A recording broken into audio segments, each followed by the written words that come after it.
Hello दोस्तों, नमस्कार। आपका स्वागत है मेरे यूट्यूब चैनल में। और दोस्तों, आज की इस वीडियो में हम बात करने वाले हैं कि स्टॉक मार्केट अच्छा है या म्यूचुअल फंड अच्छा है। मतलब कि हमें स्टॉक में पैसा लगाना चाहिए या म्यूचुअल फंड में। तो दोस्तों, मैं आपको इन दोनों की चीज़ें बता दूंगा, दोनों के एडवांटेजेस क्या हैं, दोनों के डिसएडवांटेजेस क्या हैं। अगर आपको इस म्यूचुअल फंड करना चाहिए तो क्यों करना चाहिए, और अगर आपको स्टॉक मार्केट में पैसा मतलब खुद से पैसा लगाकर करना चाहिए तो क्यों करना चाहिए, उसके क्या बेनिफिट्स हैं, क्या जो डीमेरिट्स हैं, क्या एडवांटेजेस हैं, ये मैं आपको बताने जा रहा हूँ। तो दोस्तों, स्टार्टिंग कर लेते हैं म्यूचुअल फंड से। दोस्तों, म्यूचुअल फंड आप एक तरीके से ऐसा कह सकते हैं, म्यूचुअल फंड में एक तो आप मान सकते हैं कि होता है वन टाइम इन्वेस्टमेंट।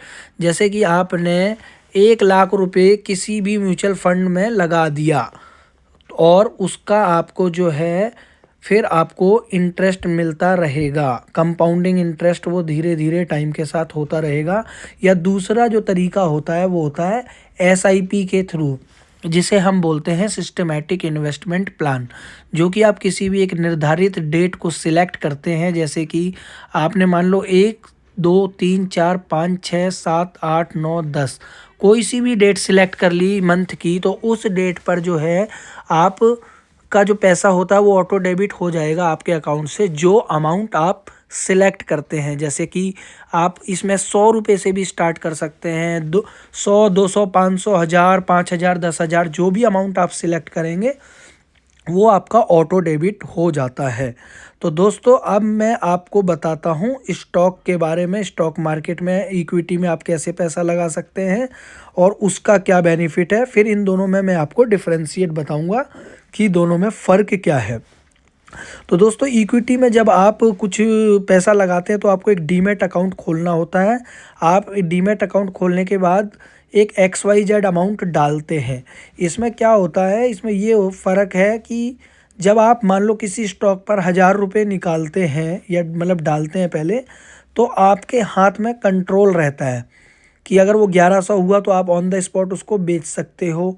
लेकिन म्यूचुअल फंड में वही कुछ कंडीशन होती है कि आप अगर बिफोर टाइम उसको निकालते हैं, बिफोर मैच्योरिटी, तो आपको कुछ टैक्स वगैरह देना पड़ता है।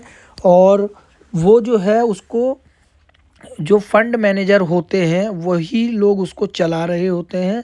लेकिन इसमें क्या है कि इसमें आप खुद अपनी मर्ज़ी से किसी भी स्टॉक को सिलेक्ट करते हो और उसे आप ख़रीदते हो, और आप अपने अकॉर्डिंग उसको, अगर ज़्यादा चला गया है तो आप उसको उसी टाइम बेच देते हो या रख लेते हो लॉन्ग टर्म के लिए।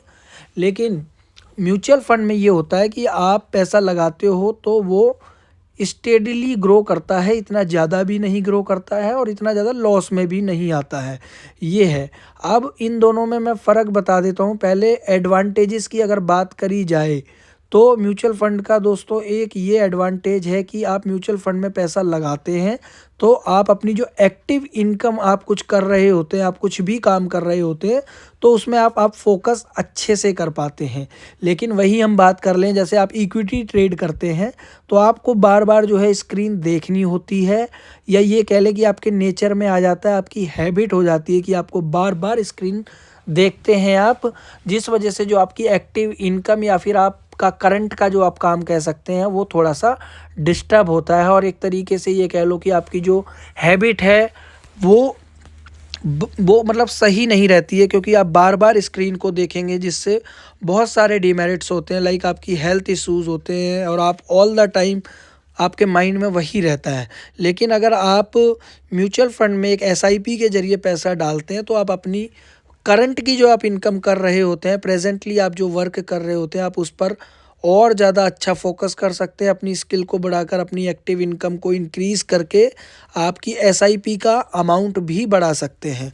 दोस्तों, दोनों ही चीज़ें अपनी जगह सही हैं, लेकिन आपको ये डिसाइड करना है कि आपके लिए क्या सही है। मैं दोनों ही चीज़ें करता हूँ, क्योंकि अगर एसआईपी के ज़रिए तो एक तरीके से ये है कि वो आपका एक लॉन्ग टाइम में अच्छा खासा पैसा बन जाता है। वो एक टेंशन फ्री है जिसमें आपका कोई एफर्ट नहीं लगता है। लेकिन स्टॉक में आपका थोड़ा जल्दी भी पैसा बन जाता है जिसमें आपका एफर्ट बहुत ज़्यादा लगता है। स्टॉक में आपको दोस्तों जल्दबाजी, अगर आप गलत तरीके से स्टॉक ले लेते हैं तो आपको लॉस होने के भी चांस होते हैं, अगर आप उस स्टॉक को होल्ड ना कर सको तो। थैंक यू वेरी मच दोस्तों। वीडियो कैसी लगी कमेंट के माध्यम से बता सकते हैं आप।